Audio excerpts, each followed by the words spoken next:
আমরা সকাল সকাল চলে আসছি ধান লাগাতে। এখন এই যে মাঠে ধান লাগাবো, এখানে 3 জন লাগাচ্ছে, তো আমিও এখন ধান লাগাবো। তো ধান লাগানোর আগ মুহূর্তে প্রস্তুতি নিচ্ছি আর কি।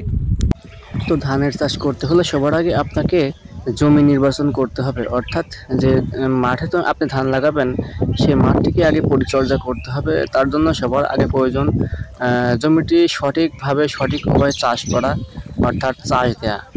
তো তারপরে অবশ্যই জমিতে পানি থাকতে হবে, কারণ পানি না থাকলে আপনি ধান লাগাতে পারবেন না।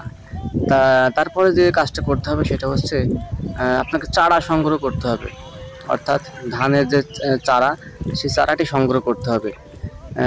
ধানের বীজ বপন করার পরে 21 দিন থেকে 25 দিনের মধ্যে চারাতে রূপান্তরিত হয়।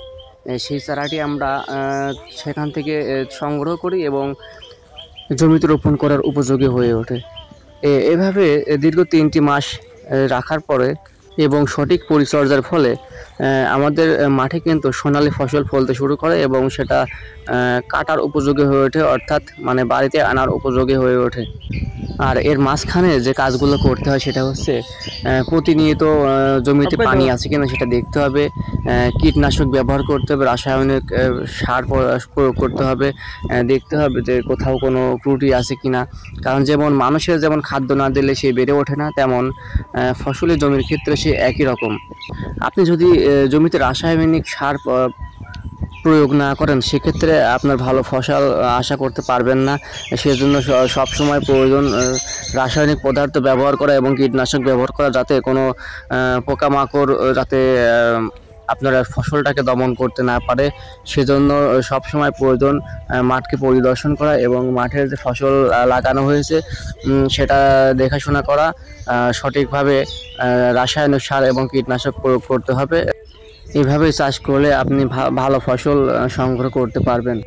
আর এভাবে চাষ করে দেশের খাদ্য চাহিদা মেটাতে পারবেন, সরকারের পাশে দাঁড়াতে পারবেন।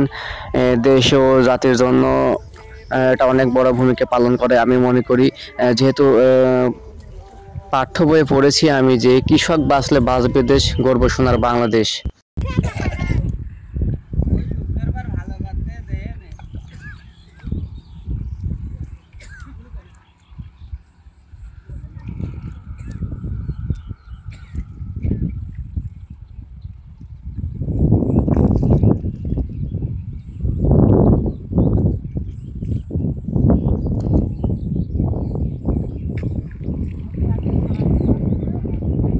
স্বপন ভাই, ও স্বপন ভাই, জুম করেছি, জুম।